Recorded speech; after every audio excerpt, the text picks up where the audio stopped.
Bom dia, queridos irmãos. Graça e paz. Tem alguém feliz aqui hoje? Que bom ver essa igreja assim cheia. Que alegria louvar ao Senhor junto com vocês. Se você está feliz, faz o seguinte: pega o seu celular nesse momento, está no seu bolso. Põe na câmera. Faz isso aí. Abre na câmera agora. Põe no modo selfie. Isso. Confia em mim, irmãos. Confia em mim. Põe no modo selfie. Escuta só. Nada de incluir ninguém. É só você. Tá bom? Você já estava chamando a pessoa do lado assim. Se você não tem celular, não se preocupa não. Se você não está com o celular aí, descarregou, você está liberto. Mas agora você vai tirar uma selfie assim. Tira uma selfie agora. Todo mundo. Tirou? Pronto? Guarda essa selfie aí. Daqui a pouco a gente volta para ela. Então, pode guardar. Fica aí. Isso. Põe teu celular aí no bolso agora. Deixa eu dar alguns avisos antes de a gente iniciar a nossa reflexão. Primeiro aviso. Nós, teoricamente, teríamos hoje o Paulo Capelletti, pastor lá de São Paulo, junto conosco. Mas por uma questão de conflitos de agenda, ele não vai estar conosco hoje. Ele estará conosco no último final de semana do mês de novembro.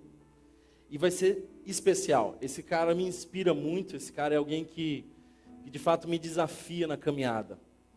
Então, eu quero que você se prepare, porque nós vamos ter um tempo muito especial no mês que vem. E com esse convidado, que para nós vai ser uma grande alegria recebê-lo.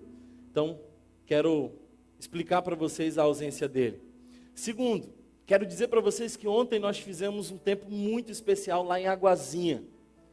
Nós alcançamos ali muitas crianças daquela comunidade carente. Foi um tempo precioso. Quem daqui da nossa igreja estava lá também, faz sinal com uma de suas mãos. Olha aí algumas pessoas, glória a Deus. Que tempo especial. Como é bom servir as nossas crianças, mas como é melhor ainda servir aquelas que não são nossas.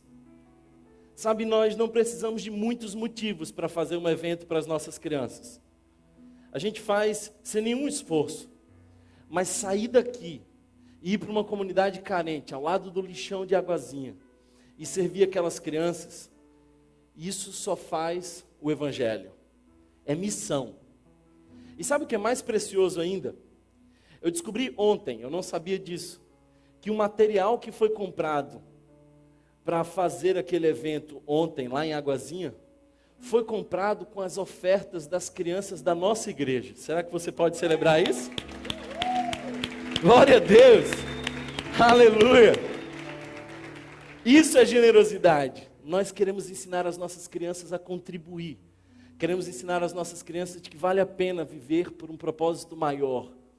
Então nós sabemos que algumas crianças recebem as suas mesadas tão minúsculas, e por vezes elas vêm e repartem, e nós usamos esse recurso ontem para alcançar outras crianças. Alguém celebra isso? Glória a Deus, glória a Deus. Queridos irmãos, antes de nós iniciarmos a nossa reflexão, também preciso dar um aviso importante para vocês. Nós vamos iniciar no próximo domingo uma série muito especial. O nome dessa série é Há um Elefante em Minha Sala. E se você faz parte da nossa igreja há muito tempo, quem aqui tem pelo menos 3 anos de Igreja Rio, assim, ó, levanta a mão aí.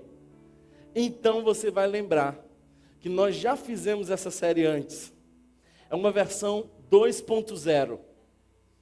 E eu vou te falar, Deus vai fazer grandes coisas através dessa série. Nós vamos falar sobre família de um ponto de vista assim, muito interessante.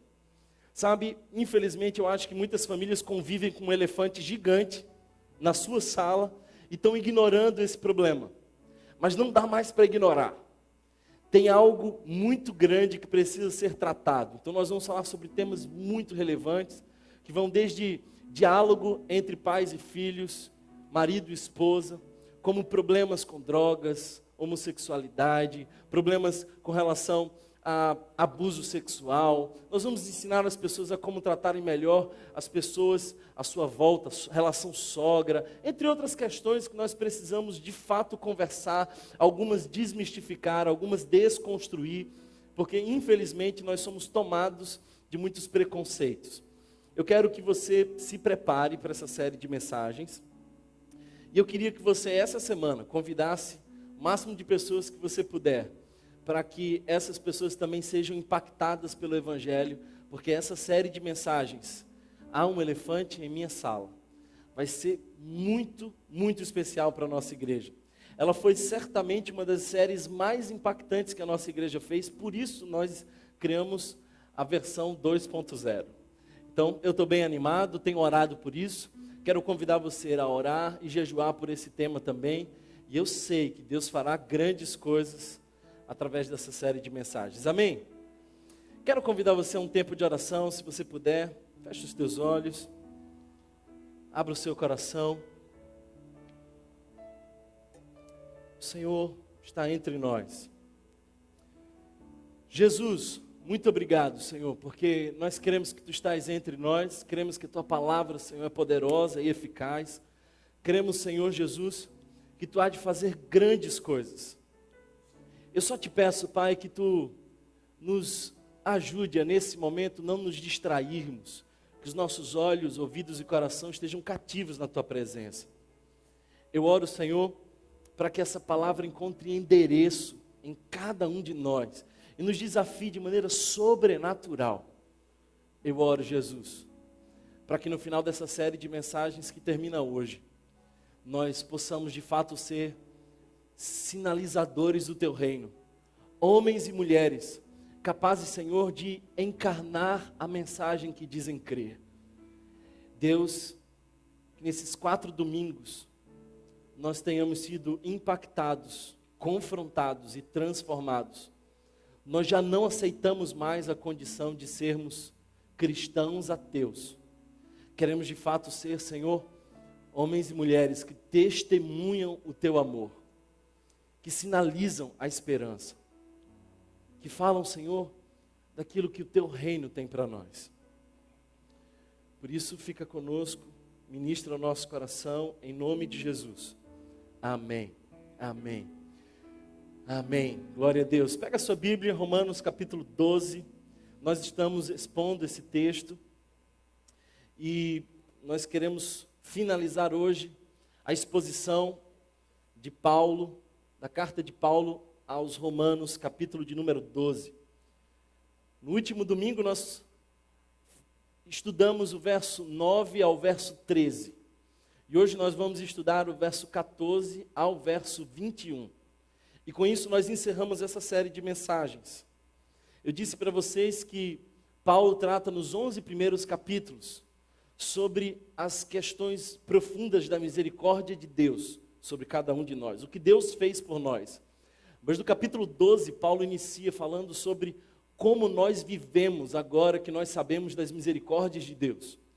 E eu quero que você vá ao verso 14 agora, que diz assim: abençoem aqueles que os perseguem, abençoe e não os amaldiçoem. Alegrem-se com aqueles que se alegram, chorem com os que choram. Tenham uma mesma atitude uns para com os outros. Não sejam orgulhosos, mas estejam dispostos a associar-se a pessoas de posição inferior. Não sejam sábios aos seus próprios olhos. Não retribuam a ninguém mal por mal. Procurem fazer o que é correto aos olhos de todos. Façam todo o possível para viver em paz com todos. Amados, nunca procurem vingar-se, mas deixem com Deus a ira. Pois está escrito: minha é a vingança, eu retribuirei, diz o Senhor. Ao contrário, se o seu inimigo tiver fome, dá-lhe de comer. Se tiver sede, dá-lhe de beber. Fazendo isso, amontoarás brasas vivas sobre a cabeça dele. Não se deixem vencer pelo mal, mas vençam o mal com o bem. Amém. Na primeira mensagem nós estudamos sobre uma mente transformada.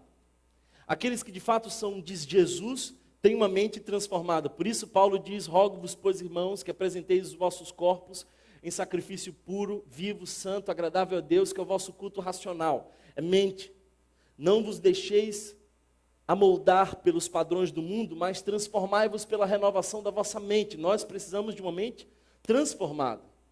E essa mente transformada nos dá o privilégio de experimentar e comprovar qual seja boa, perfeita e agradável vontade de Deus. Esse é o nosso desejo. Essa foi a nossa primeira mensagem. Precisamos de uma mente transformada. A segunda mensagem dessa série nos disse o que essa mente transformada nos dá como consciência. E se nós observarmos o verso 3, nós vamos perceber que ela primeiro nos dá uma imagem equilibrada sobre nós mesmos. Nós não fomos chamados a ser mais, nem a ser menos. Eu sou salvo pela graça, isso me dá segurança. Mas ao mesmo tempo, simultaneamente, eu sou pecador, isso me dá humildade. Por isso, uma mentalidade transformada e uma mentalidade que vem de Cristo Jesus nos ensina quem nós somos. E o texto continua, porque se você observar, Paulo também vai nos dizer onde nós estamos. Nós estamos no corpo de Cristo. Eu não sou o corpo de Cristo. Eu faço parte do corpo de Cristo. Aliás, Cristo Jesus não tem muitos corpos. É um só corpo, uma só igreja, porque Ele quer nos ensinar unidade. Embora nós sejamos muitos membros e cada um diferente uns dos outros, todos unidos num só propósito. Uma outra coisa muito interessante é de que cada membro tem uma função e recebe um dom. E nós vimos uma lista de 7 dons que Paulo vai dizer à igreja de Romanos que o Espírito Santo disponibiliza para nós. E nós cremos nos dons do Espírito Santo, cremos que eles estão entre nós, porque o Espírito Santo está entre nós. Mas se você continuar, você vai perceber que nós falamos agora como é que a gente vive. E na semana passada nós falamos sobre como nós vivemos diante dos outros. E o texto nos resume amor. Amor é o crachá do cristão. Sabe, nós precisamos amar, porque quando nós amamos, nós anunciamos a Deus. Eu gosto de Santo Agostinho, que resumiu tudo da seguinte forma: ame e faça tudo o que queira.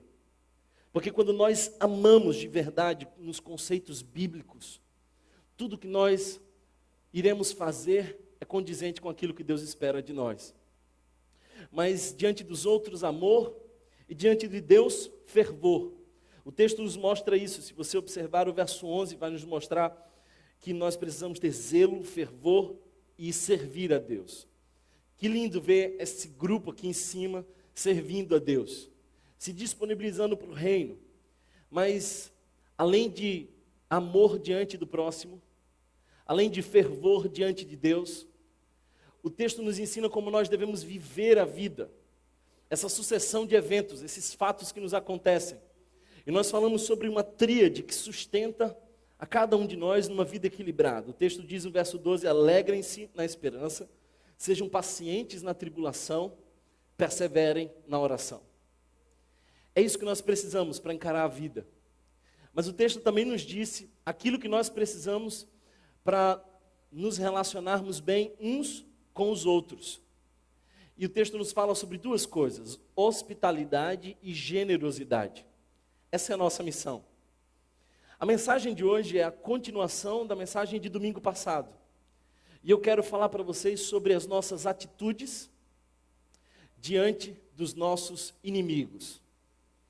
E é tão difícil esse tema que talvez seja de fato necessário uma mensagem inteira para falar sobre a atitude que nós precisamos ter diante dos nossos inimigos.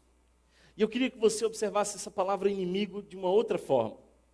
Se você tem algum inimigo, é porque ele se fez o seu inimigo.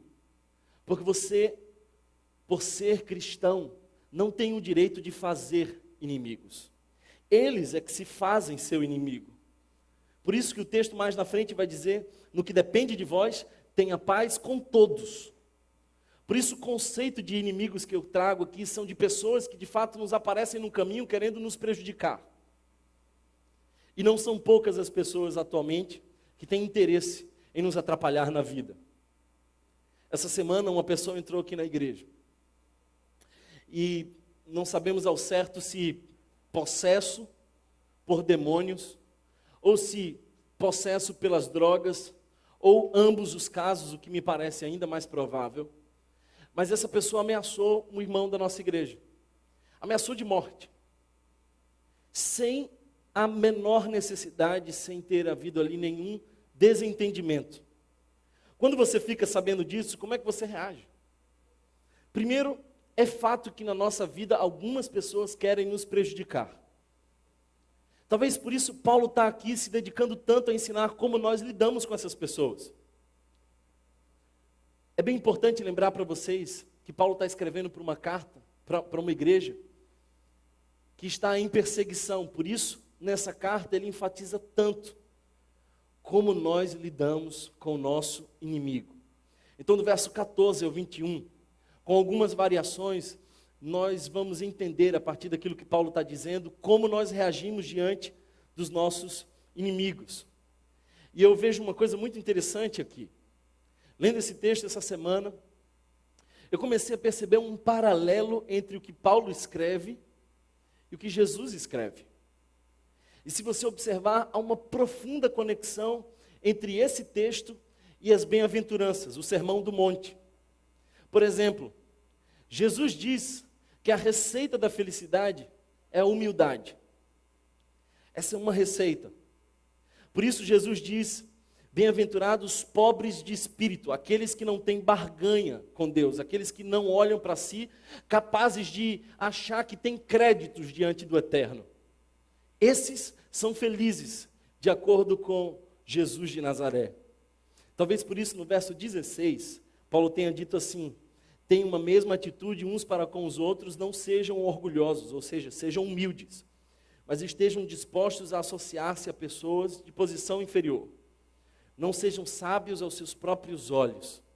Há uma profunda conexão, por exemplo, quando Jesus diz que felizes são os mansos. E Paulo parece concordar com isso, porque no verso 18 ele diz: façam todo o possível para viver em paz com todos. E no verso 19 ele ainda diz: amados, nunca procurem vingar-se, mas deixem com Deus a ira. São os mansos. Felizes são os mansos. Felizes são os sensíveis. É gente que ainda se emociona. É gente que passa pela dor e não a ignora. É gente que por vezes tem empatia diante da dor do outro. Por isso Jesus diz: bem-aventurado são os que choram, porque serão consolados. E parece que Paulo entende isso muito bem, porque no verso 15 ele diz: alegrem-se com os que se alegram, chorem com os que choram. Jesus ainda fala sobre aqueles que têm fome e sede de justiça. Talvez Paulo também queria expressar essa mesma ideia quando no verso 17 ele diz: procurem fazer o que é correto. Em algumas traduções, o que é justo. Sede e fome de justiça. Mais que isso, queridos irmãos, a bondade parece ser uma característica que Jesus deseja para nós e uma característica que nos traz felicidade. Por isso Jesus diz: bem-aventurados são os misericordiosos, porque alcançarão misericórdia. E talvez Paulo tenha uma profunda conexão com esse texto quando ele diz: não se deixem vencer pelo mal, mas vençam o mal com o bem. Também é importante lembrar que Jesus falou dos puros, esses que não têm mancha. Bem-aventurado os puros de coração, porque verão a Deus, disse Jesus. E o verso 17 ainda nos diz: procurem fazer o que é correto. Além disso, os pacificadores, porque eles promovem a paz e serão chamados filhos de Deus. Mas o verso 18, Paulo diz: façam todo o possível para viver em paz com todos, pacificadores. E os que sofrem perseguição também serão bem-aventurados. Bem-aventurados sois quando vos injuriarem e vos perseguirem, mentindo, disserem todo mal contra vós por causa de mim. Verso 14, Paulo diz: abençoem aqueles que os perseguem, abençoem e não os amaldiçoem. Percebe que não são muitas ideias, mas uma só. É de que quem vive o Evangelho dá frutos. Dá frutos, inclusive, diante dos inimigos. Eu gosto da expressão que Davi usa no Salmo 23, quando ele diz assim: prepara uma mesa na presença dos meus inimigos. Unge a minha cabeça com óleo e faz o meu cálice transbordar. É que a presença dos meus inimigos não estragam a minha alegria e não dispersam a unção que Deus põe sobre a minha vida. Eu queria que nós fôssemos de verso a verso nesse texto. E eu espero que o Espírito Santo ministre ao seu coração, porque eu creio que essa série de mensagens pretende desafiar essa igreja a ser a resposta que o mundo espera. Verso 14, vai comigo ao texto. Verso 14 diz: abençoem aqueles que os perseguem, abençoem e não amaldiçoem. Você percebe que durante a leitura esse texto se repetiu várias vezes? Parece que Paulo está dando uma ênfase maior a essa questão do que qualquer outra questão nesse capítulo 12. Várias vezes ele diz: abençoem os que vos perseguem. Por que essa expressão tão intensa de Paulo? Porque Paulo queria de fato mostrar várias vezes esse conceito. Eu imagino, queridos irmãos, que a resposta é porque ele sabia que retribuir o mal com mal é da natureza humana. É interessante perceber que o meu filho, em algumas situações, ainda já muito pequeno, respondia o mal com o mal, porque é da natureza humana. Talvez por isso a insistência de Paulo de dizer assim: não se deixem guiar pela sua natureza, guiem-se pela mentalidade transformada que Cristo lhes deu. É tão difícil que Paulo fez ênfase disso constantemente. O verso 15 continua dizendo: alegre-se com os que se alegram e chorem com os que choram. Queridos irmãos, eu tenho muito medo de que nós já estejamos vivendo a realidade que a palavra de Deus nos alertou de inafetividade. Aliás, os textos bíblicos nos dizem que nos últimos dias o amor de muitos esfriaria. Jesus parece dizer que ele está abreviando a sua volta, para que ele de fato ainda encontre amor de alguma forma em nós. Sabe o que isso quer dizer? É de que cada vez mais o choro do outro não nos toca, e a alegria do outro não nos faz celebrar. Na terça-feira eu tinha um retiro marcado, e eu estava com a mala pronta, entrando no carro, mas eu recebi uma notícia, a notícia de que uma irmã da nossa igreja tinha perdido a sua filha, e vocês todos ficaram abalados com essa notícia, e nós fomos prestar os atendimentos e o suporte necessário à família, e foi lindo perceber que numa manhã, no meio de semana, pouco a pouco, vários irmãos da igreja começaram a chegar e abraçar, e inclusive chorar com aqueles que estavam chorando. E eu fiquei pensando, isso é igreja. Igreja não é culto, não é louvor. Igreja é quando a gente aprende a chorar com os que choram, porque nós ainda somos sensíveis, porque o Evangelho ainda nos mantém vivos. Chorar com os que choram. Em momentos de profunda aflição, as pessoas não vão lembrar daquilo que você disse, mas vão lembrar da sua presença, vão lembrar do seu abraço, vão lembrar que você esteve lá. Por isso, o que Paulo está querendo nos ensinar é de que nós precisamos chorar com os que choram. Isso fica ainda mais amplo no contexto de inimigos. Porque lembre-se, Paulo tem uma intenção de nos ensinar como nós devemos tratar os nossos inimigos. E a minha pergunta para você não é se você se sensibiliza com a sua amiga da igreja. A minha pergunta é se você ainda chora a dor e a tragédia do seu inimigo. E aqui eu acho que tem um duplo desafio, não apenas chorar a dor do seu inimigo, é também celebrar a conquista dele. Eu acho que isso ainda é pior. Sabe, parece que as pessoas cada vez mais celebram cada vez menos as conquistas dos outros. E eu fico imaginando por que essas pessoas têm tanta dificuldade em se alegrar com os que se alegram e chorar com os que choram. Por isso eu trouxe aqui pelo menos 6 razões pelas quais nós temos dificuldade de chorar com os que choram e especialmente se alegrar com os que se alegram. Primeiro, porque você deseja a dor do outro. Essa pode ser uma razão. Quando o seu inimigo se dá mal, você lamenta o caminho que ele fez ou celebra o resultado que ele teve? Uma outra razão que eu poderia trazer aqui é de que hoje nós estamos tão auto-orientados, tão centrados em nós mesmos, que o nosso coração não sente mais nada diante da dor do outro. Nós estamos tão preocupados em nós mesmos, em si mesmados, que a gente não mais considera o sofrimento do outro. Algumas pessoas simplesmente estão tentando extirpar os sentimentos. Outro dia eu recebi uma pessoa no meu consultório, e ele disse assim: eu estou aqui muito contrariado. Eu perguntei, mas por que você está aqui contrariado? Ele falou assim, porque esse negócio de sentimento é baboseira. Eu não me permito chorar. E eu também não acho que a vida é ficar rindo. Eu aprendi que na vida a gente tem que ver pelos olhos da razão e sermos duros. Porque a vida é dura com aqueles que têm emoções. Esse é o nosso mundo.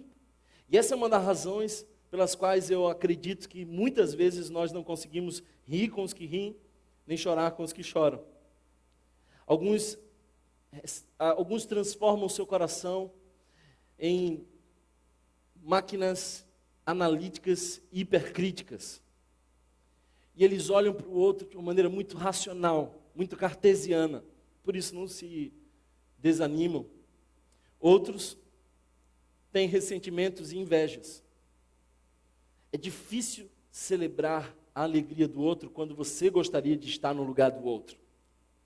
Quando você diz, isso era para ser comigo. Deus, por quê? Eu sou tão bom, eu dou o dízimo, eu vou na igreja. E o meu inimigo recebeu a bênção que eu tanto pedia.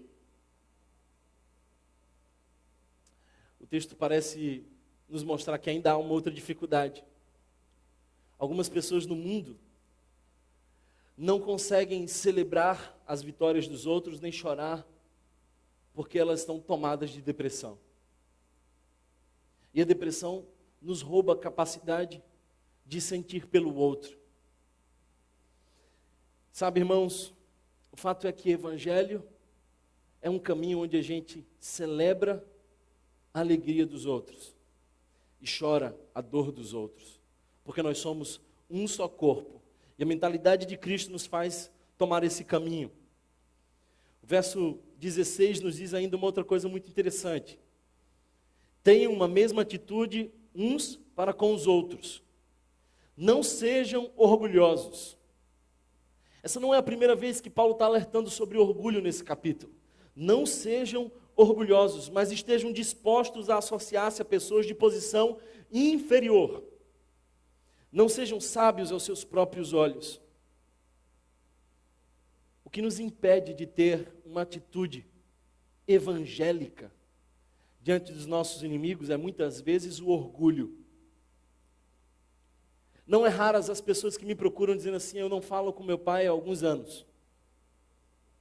Eu me afastei de uma pessoa que era muito especial para mim porque ela errou comigo. Ela me traiu.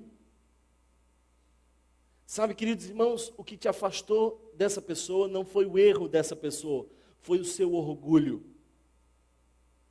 Desculpa te dizer essa verdade, mas o fato é que muitas vezes nós não percebemos o nosso orgulho montando muros e nos separando de outros irmãos. Eu quero aqui colocar pelo menos 2 expressões de orgulho. E eu quero que você me entenda bem, porque uma delas talvez seja surpreendente para você. A preocupação excessiva é uma manifestação de orgulho. A nossa ansiedade pode ser uma manifestação de orgulho, porque são pessoas que estão continuamente pensando em si mesmas. dentro dos seus casulos. São pessoas que às vezes nem gostam de si mesmas, mas são sempre o centro da atenção delas. Por isso a nossa ansiedade e a nossa resistência a entregar o controle nas mãos do Senhor pode ser dizer para Deus: deixa que eu cuido, é do meu jeito, é da minha forma, eu sei fazer. Uma outra expressão de orgulho são as pessoas que admiram-se demais, os narcisistas. Queridos irmãos, quando você não enxerga o quão pó você é, você tem muita facilidade em julgar o outro. Com muita velocidade, você condena o outro. Porque você tem uma visão elevada demais de si mesmo e você acha que essa visão é coerente. E acha que nenhum outro que tenha um nível menor que o seu merece a sua misericórdia. Por isso, a segunda forma de expressar o orgulho é essa paixão por si mesma. Sabe, as pessoas às vezes não entendem como é que a gente lida com orgulho. Essa semana eu estava conversando com alguns líderes e a gente estava confessando as nossas lutas. E a maioria deles dizia assim: eu luto contra a vaidade. E eu também luto contra isso. E eu poderia afirmar que qualquer líder que de fato tem algum talento e tem consciência do Evangelho, sabe que uma das maiores lutas é contra a vaidade. Como é que a gente resolve esse problema do orgulho, da vaidade? Tim Keller, no seu livro Ego Transformado, diz que a proposta do Evangelho para nós não é pensar sobre nós de uma maneira maior ou pensar sobre nós de uma maneira menor do que nos convém. É pensar menos em nós mesmos. O caminho da humildade não é um caminho de mudar a nossa autoestima. É um caminho de tirar o foco de nós mesmos. Não é sobre nós. A vida, o Evangelho não é sobre nós. É sobre o que Deus pode fazer através de nós. É sobre aquilo que Deus pode transformar em nós, mas nós não somos o ponto final da estratégia de Deus. Sabe, por isso, nós precisamos pensar menos em nós mesmos e pensar mais no outro. Esse é um caminho de humildade. Talvez uma segunda forma de lidar com o nosso orgulho é pensar mais em Cristo Jesus. Você consegue perceber que a maioria dos nossos pecados, se não a totalidade deles, nós não estamos pensando em Cristo quando nós fazemos? Quando você vai, por exemplo, acessar a sua pornografia, você não está pensando em ninguém, você está pensando no seu prazer.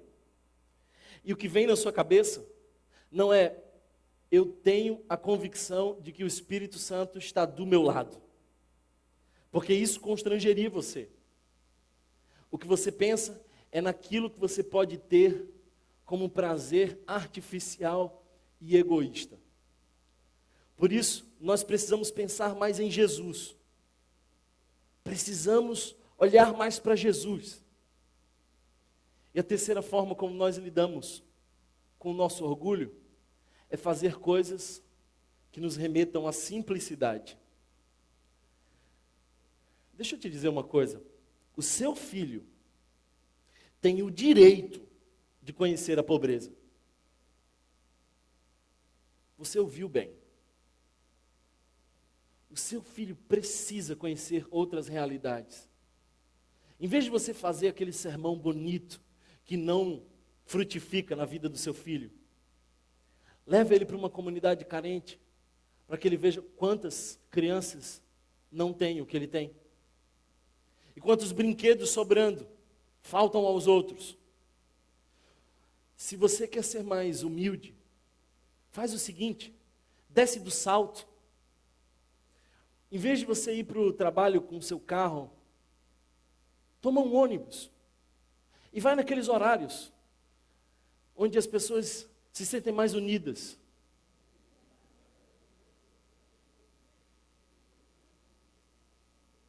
Enquanto você estiver na sua redoma de vidro, você vai estar cheio de orgulho. Às vezes eu fico pensando assim, alguns irmãos confundem as coisas. E eu acredito que existem algumas virtudes em você conquistar do zero as coisas. Mas não é todo mundo que consegue. Por isso nós precisamos de fato olhar para o pobre, não como alguém que não fez o que deveria fazer. E tomar alguns exemplos isolados e dizer assim, tá vendo? Esses conseguiram, os outros não conseguem, então o problema é dos outros. Cada um tem um contexto de vida. Cada um tem uma história. Por trás de todo vilão coringa, tem uma história. Tem um contexto. Sai da sua redoma e faça coisas simples. Porque o texto parece dizer isso. Estejam dispostos a associar-se com pessoas de posição inferior. E na minha opinião, esse texto não está falando de outra coisa, senão apenas de status. E talvez você perceba o quão pobre você é, porque você só tem dinheiro, e quão rico eles são, apesar de dinheiro não terem. Eu tive em algumas casas muito pobres, e eu descobri banquetes e mansões. E eu também tive em casas muito, muito ricas, e eu descobri vazios e desesperos. Estejam dispostos a associar-se a pessoas de posição inferior, diz o texto. Eu lembro de uma história de um pregador no seminário, e Charles Spurgeon era o seu professor. E ele estava na disciplina de prática de pregação. Seminarista, ele às vezes entra num limbo. Ele não sabe que não sabe. Então, às vezes, ele começa a ser tomado por orgulho, entrar em discussões vãs. São cheios de si. Depois que eles saem do seminário e começam a pastorear, eles descobrem que não sabiam de nada. Mas leva um tempo. Às vezes eu encontro alguns irmãos com algumas perguntas e eu olho para eles e falo assim, 2º ano de seminário, né? Tá bom. Conversa comigo depois. E você vai perceber que você é bem pequeno. Porque nós somos pequenos.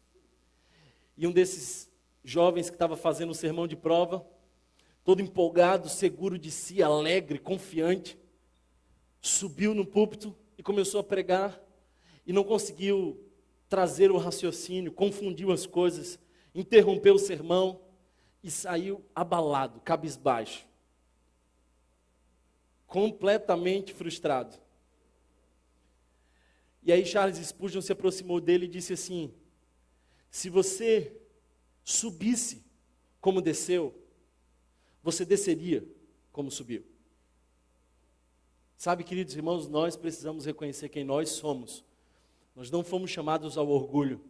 Um cristão genuíno é alguém que não vive de maneira prepotente, egoísta, orgulhosa. É alguém que sabe o seu lugar no reino, sabe que é só mais um e que é o privilégio dele se gastar por amor a Cristo. Verso 17, acompanhe comigo, porque o texto diz assim, não retribuam a ninguém mal por mal. Procurem fazer o que é correto aos olhos de todos. Nós precisamos ser a referência do mundo. Escuta bem uma coisa. Presta atenção. Você é a Bíblia que muitos vão ler. Você acha mesmo que aquela pessoa do seu trabalho vai ler a Bíblia? Esse livro tão antigo, tão cheio de histórias, para muitos, tão cheio de mitos. Você é a Bíblia que as pessoas vão ler. Talvez por isso Paulo, em 1 Coríntios, usa uma expressão que eu gosto muito. Ele diz assim, vocês são carta viva. 2 Coríntios, capítulo 3, verso 2. Vocês são carta viva. Quando as pessoas leem vocês, o que elas leem? Quando as pessoas olham para a vida de vocês, o que elas veem? Alguém transformado e redimido pelo Evangelho? Alguém confiante que entregou toda a ansiedade nas mãos do Senhor? Alguém humilde, capaz de tratar o seu semelhante de igual para igual. Um funcionário, um patrão, um pai, que é referência. Porque Paulo está dizendo, procurem fazer o que é correto aos olhos de todos. Isso me lembra Jesus, ainda no Sermão da Montanha, capítulo 5, ele começa a dizer, vós sois o sal da terra, vós sois a luz do mundo. E ele conclui aquilo de uma maneira linda. Escuta isso. Ele diz assim, para que vejam as suas boas obras e glorifiquem ao Pai que está nos céus. Para que vejam as suas boas obras. Você precisa ser a carta viva que alguém vai ler e dizer, Deus, eu te glorifico. Porque é impossível alguém viver assim se não for por ti. Por isso Paulo está dizendo, façam tudo o que é correto aos olhos dos outros. Romanos capítulo 5, verso 17 diz, deem com as suas vidas a glória a Deus. O verso 18 ainda nos diz uma outra coisa muito importante, ele diz, façam todo o possível para viver em paz com todos. Façam todo o possível para viver em paz com todos. Eu fico pensando por que Paulo colocou o façam todo o possível. E a resposta é óbvia, é porque nem sempre é possível. Escuta uma coisa, nem sempre é possível viver em paz com todos. Eu não quero abrir uma brecha para você se sentir com razão dos seus milindres. Se você é crente, você não se nega a encontrar alguém, a trabalhar com alguém. Você não é refém da presença de ninguém. Se você é cristão, se você de fato conhece Jesus, se você sabe que você foi alcançado pela graça, no que depende de você, você teria paz com todos. É que o problema é que nem todos querem paz com você. O que a gente faz quando alguém não quer paz conosco? A gente lamenta. Mas no que depende de nós, paz com todos. Sabe, queridos irmãos, eu às vezes fico bastante frustrado quando eu percebo que algumas pessoas, elas se esquivam de cumprimentar outras. Eu sei que às vezes as relações podem ser tão opressoras e doentias por conta do pecado, que às vezes é necessário darmos um passo atrás. Mas você não foi chamado ou chamada para viver como refém de ninguém. Outro dia eu estava ouvindo uma pessoa dizer assim, cristã, se eu encontrar com ela, eu dou na cara dela. Aí eu falei assim, minha irmã, você foi vencida. Porque a nossa derrota é quando essas situações nos tornam reféns. Alguém está entendendo essa palavra aqui hoje? O verso 19 diz assim, amados, nunca procurem vingar-se, mas deixem com Deus a ira. Deixem com Deus a ira, pois está escrito, minha é a vingança, e eu retribuirei. Quando você quer resolver o problema, e quando você quer resolver o problema, especialmente na ira, você está dizendo, Deus, eu não confio na sua justiça. Quando você quer resolver o problema, você está dizendo, Deus, eu sei muito mais do que você, como encarar essa situação. Olha só que tragédia. A Bíblia nos diz que a vingança é do Senhor, que haverá o dia do juízo. E ali estarão homens bons, homens maus, pessoas honestas, pessoas desonestas, os ímpios, os justos. Mas esse trabalho de julgamento é de Deus. Aliás, o nosso trabalho é abençoar os nossos inimigos para que no dia do juízo final, eles não sejam julgados. O Evangelho é a contramão e a contracultura do mundo. Por isso nós, infelizmente, somos muitas vezes cristãos ateus. Se você foge de alguém, não cumprimenta alguém, se você sente que alguém não merece o seu perdão, você é um cristão ateu. Você podia não ter vindo para o culto hoje, mas você não pode sair daqui ignorante. Sabe, a palavra de Deus nos diz: renunciem à vingança. Você já percebeu que a maioria dos nossos filmes é sobre vingança? Sabe um filme que eu gostava? Um filme cristão, um filme crente, assim. Filme de Deus. Vocês vão me lembrar o título do filme, mas era a história assim: um cara chegava com o seu bando e matava a família do cara. Aí você começa a empatizar com a dor daquele cara e você fala assim: meu Deus, que difícil. Aí aquele cara vai numa loja, compra várias armas, faz uma caveira numa camisa preta, compra uma moto preta. Vocês estão balançando a cabeça. Vocês já sacaram a história. Aí ele vai, um por um. E cada um que ele mata, a gente no outro lado da TV faz: é isso aí. É isso aí. Vai lá, meu herói. O meu herói morreu numa cruz. Não matou ninguém. Ele se entregou. Alguém está entendendo essa palavra? Você percebe que as nossas novelas são um verdadeiro ninho da filosofia do mundo. O marido não é bom. E a mulher parece ser esforçada. Aí aparece um outro cara no trabalho dela. E ele continua fazendo erro após erro. Aí você que é crente começa a dizer assim: eu, se eu fosse ela,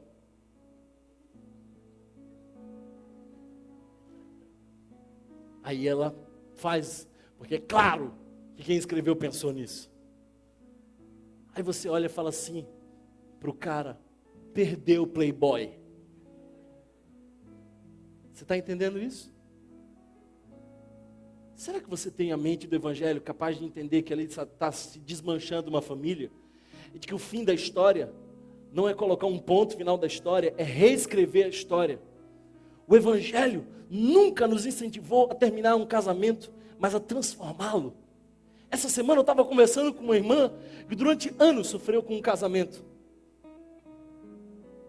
E ela sabia que no fundo o marido dela sofria com depressão. Ele não conseguia corresponder às expectativas dela. Até que ele veio um culto desses. E nós falamos sobre depressão e o Espírito Santo agarrou ele. E ele foi transformado. E ela veio dizer assim: eu não sei o que aconteceu com meu marido, mas eu estou na melhor fase do meu casamento. Minha história mudou. É assim que termina a história, quando o evangelho é o centro. Os dias difíceis vão passar. No que depende de vocês, tenham paz com todos, abram mão da vingança. Qual que é o contrário disso? Paulo vai dizer, verso 20, ao contrário, se o seu inimigo tiver fome, dê-lhe de comer. Se tiver sede, dê-lhe de beber. Fazendo isso, você amontoará brasas vivas sobre a cabeça dele. Escuta bem isso. Talvez você me diga assim: mas ele não faria isso por mim. Essa frase é verdade, mas tem um argumento errado. O seu inimigo não te daria de comer, também não te daria de beber. Mas quando você diz, ele não faria isso por mim, você está dizendo, a minha referência de vida é o meu inimigo.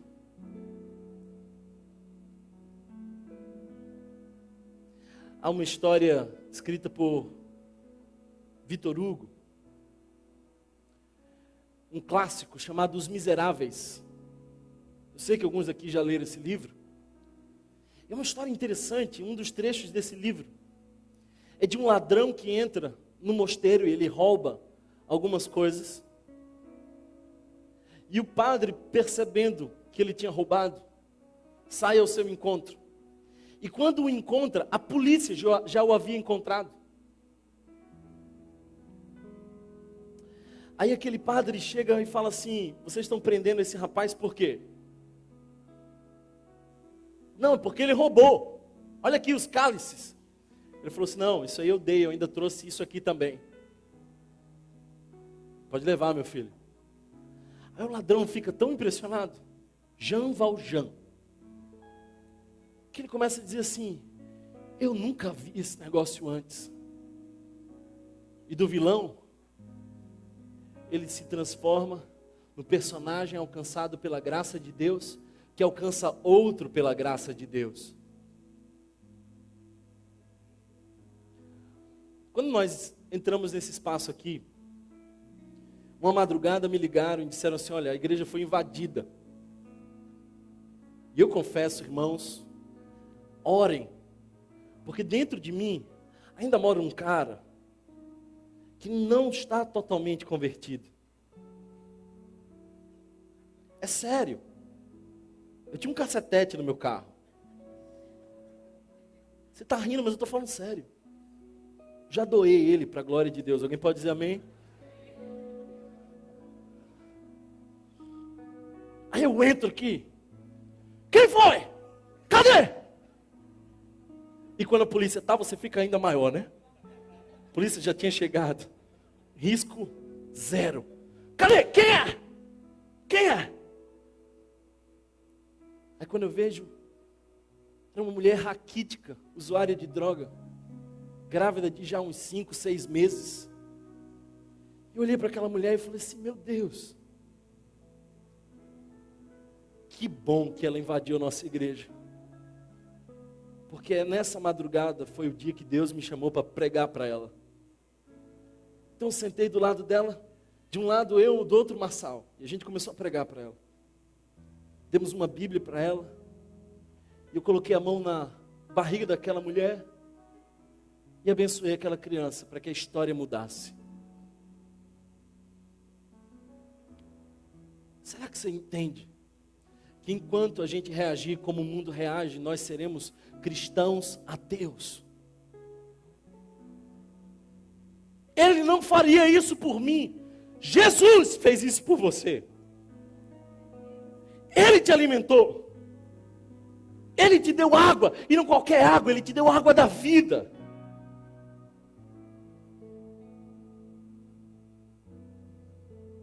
E o texto diz assim: fazendo isso, amontoarás brasas vivas sobre a cabeça dele.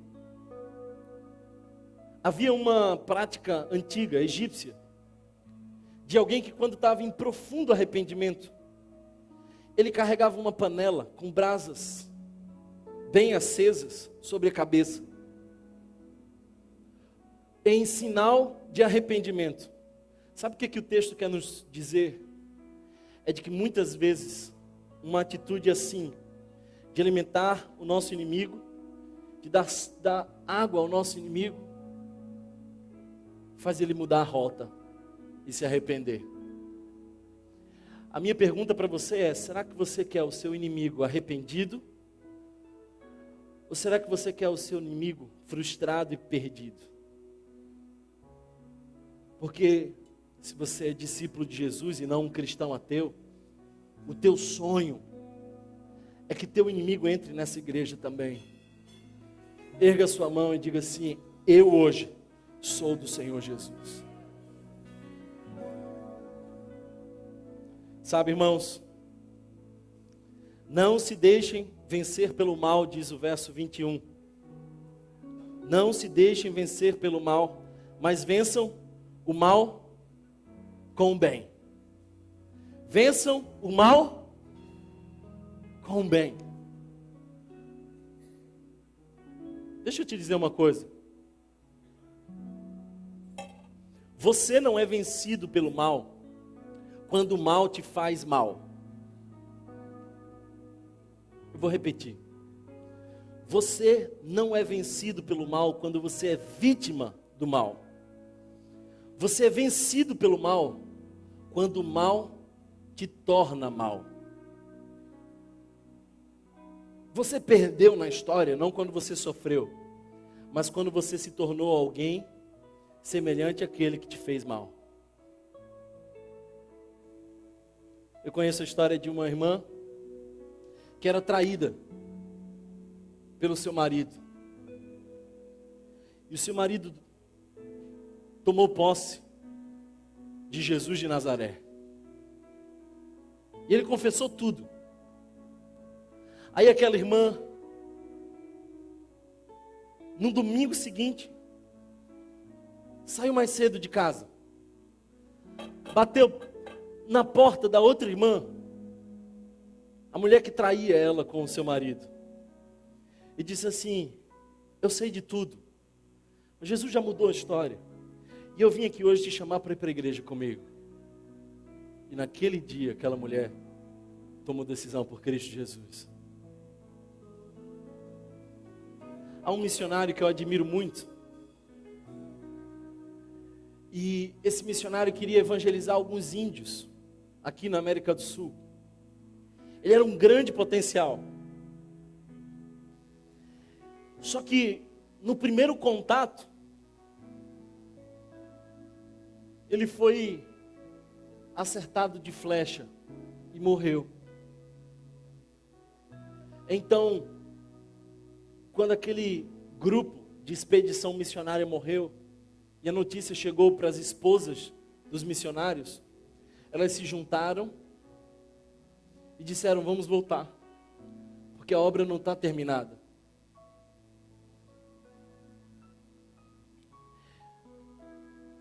E para a glória do Senhor, a filha daquele missionário que conduzia a expedição foi batizada pelo assassino do seu pai, naquela tribo. Porque aquele assassino agora se tornara o pastor da comunidade. Essas são histórias do Evangelho. Não se deixam vencer pelo mal, porque nós somos vencidos à medida que nós nos tornamos mal, como aqueles que nos fizeram mal. Eu quero caminhar para o final e dizer para você o seguinte: há uma missionária chamada Ellen Roosevelt, uma mulher brilhante, talvez uma das mulheres mais incríveis da década de 60. Ela era médica com doutorado em Cambridge. Mas em vez de ela escolher os melhores hospitais do mundo, ela escolheu o interior do Congo, um lugar que estava tomado por guerra civil. E ela começou a cuidar das pessoas. E nas regiões mais distantes, ela fazia atendimentos. E ali ela treinou 100 enfermeiras e missionárias. Essa mulher é incrível. Então ela decidiu levantar uma oferta com a sua igreja e ali construiu um hospital para 100 leitos. O grande problema é que por conta da guerra do país, algumas pessoas desapareciam, outras eram sequestradas. E Ellen também foi sequestrada por um grupo de rebeldes. E no meio daquele sequestro, ela escrevia no seu diário. E uma das coisas que ela escreveu foi isso: chutavam-me na boca, me humilharam e me insultaram, me agrediam dia e noite. E numa outra página ela disse: em uma das noites de terror, o horror ultrapassou todos os limites. Eu fui violentamente abusada sexualmente. Eu senti que Deus havia me abandonado. Logo depois, senti uma impressionante presença de Deus que me dizia: Ellen, esses não são os seus sofrimentos, são os meus. E o Senhor me encontrou com braços abertos. Seu conforto foi total. E eu entendi que seu amor era suficiente. Ela foi liberta dali, voltou para a Inglaterra e passou quase um ano no hospital se tratando de muitos ossos quebrados. Quando liberaram ela do hospital, ela foi para sua missão e disse: eu preciso voltar para o Congo. A sua missão disse: isso é uma missão suicida, a gente não apoia. Ela falou assim: se vocês não me apoiarem, eu vou voltar assim mesmo. Então a missão mandou ela de volta. E quando ela chegou lá, ela começou tudo de novo. E ela descobriu que o seu hospital tinha sido destruído.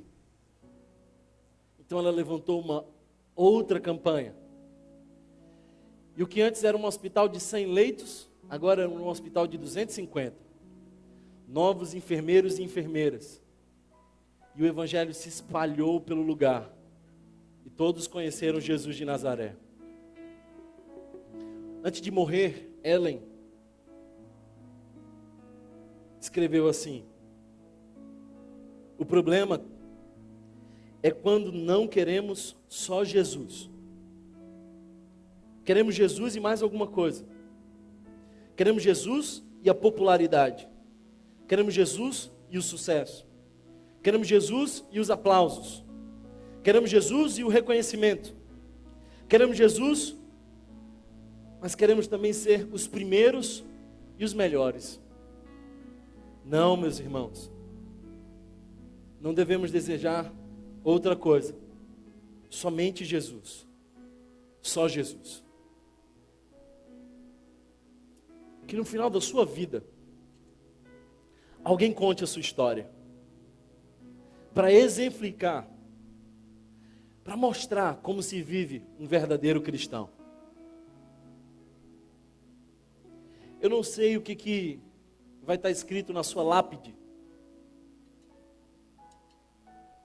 Eu, por exemplo, quando vou a alguns lugares, especialmente fora do país, eu visito cemitérios, especialmente onde tem alguns famosos ali. Eu fico olhando as lápides, frases que resumem uma história. A vida é tão longa para uma frase tão curta. Gênesis fala da história de um cara chamado Enoque. E para resumir a frase dele e a vida dele, foi só assim. E andou Enoque com Deus. Eu fiquei pensando assim, eu quero viver de uma forma que quando alguém for resumir a minha vida e contar a minha história numa frase, eu espero que seja assim também. E andou Thomas com Deus. Espero que Deus confronte você. Que você saia dessa realidade de ser um cristão ateu. E seja de fato um discípulo de Jesus de Nazaré, fazendo diferença no mundo. Fica de pé, eu quero orar por você. Pega o seu celular. Abre o seu celular agora. Abre na última foto. Olha bem para você na foto agora.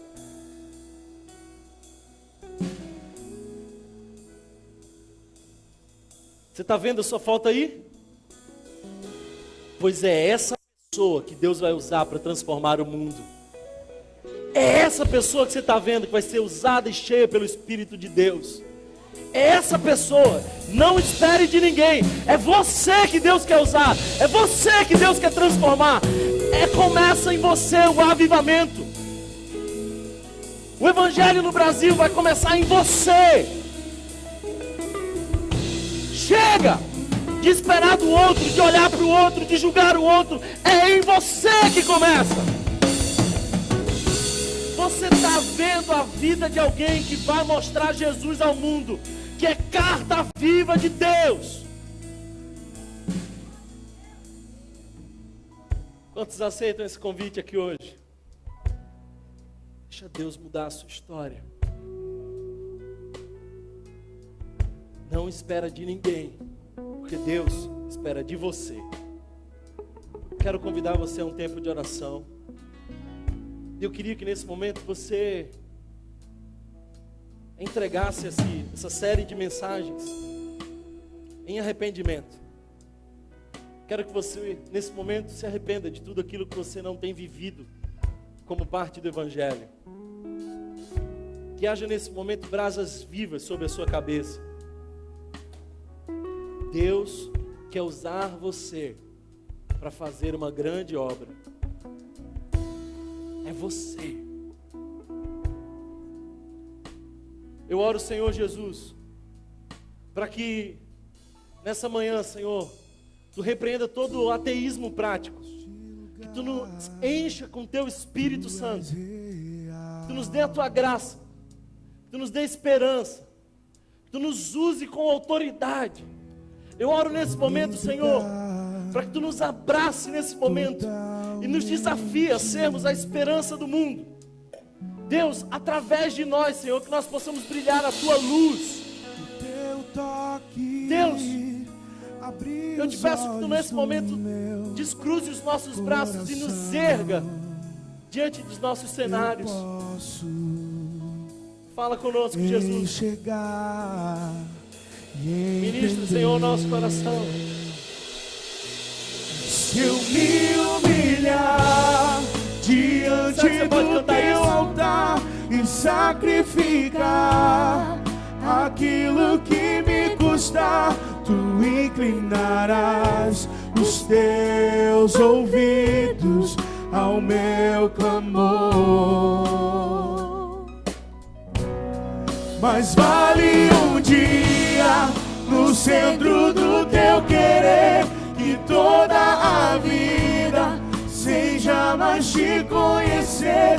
Tu és minha fonte, minha colheita, minha herança.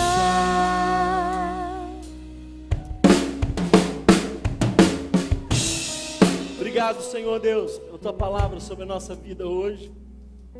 Aquece o nosso coração. Eu oro para Jesus, que Tu nos dê autoridade. Mas antes de toda autoridade, nos conduz em arrependimento, Senhor. Pela nossa vida de pecado, pela nossa vida de omissão.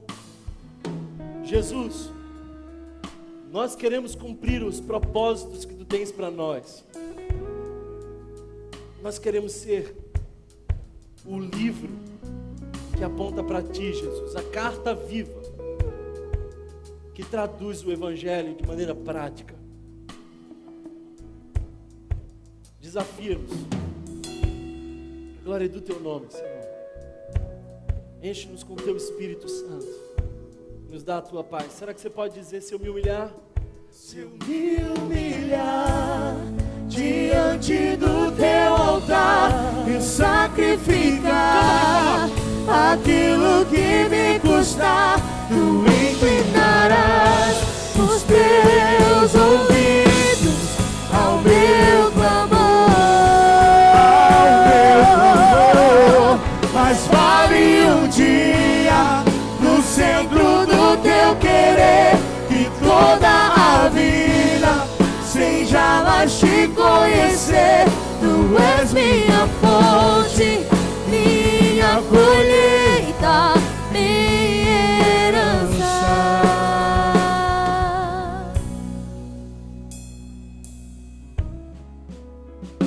Eu tenho feito sempre um desafio no final de cada mensagem, e hoje não vai ser diferente. Eu queria que você avaliasse na sua vida se há alguém que te fez mal, se há alguém que você ainda precisa perdoar, que você entrasse em contato com essa pessoa hoje. Não deixa para amanhã, hoje. Manda uma mensagem para ela e diz assim: olha, em Cristo Jesus não há mais dívidas entre nós. Em Cristo Jesus eu te abençoo. Que o amor de Deus, nosso eterno e bondoso Pai, que a graça revelada em Cristo Jesus, nosso Senhor, que a comunhão e as consolações do Divino Espírito Santo sejam conosco hoje e para todos sempre. Toda a igreja diz: Deus abençoe você. Dá um abraço na pessoa que está do seu lado. Bom domingo a todos vocês.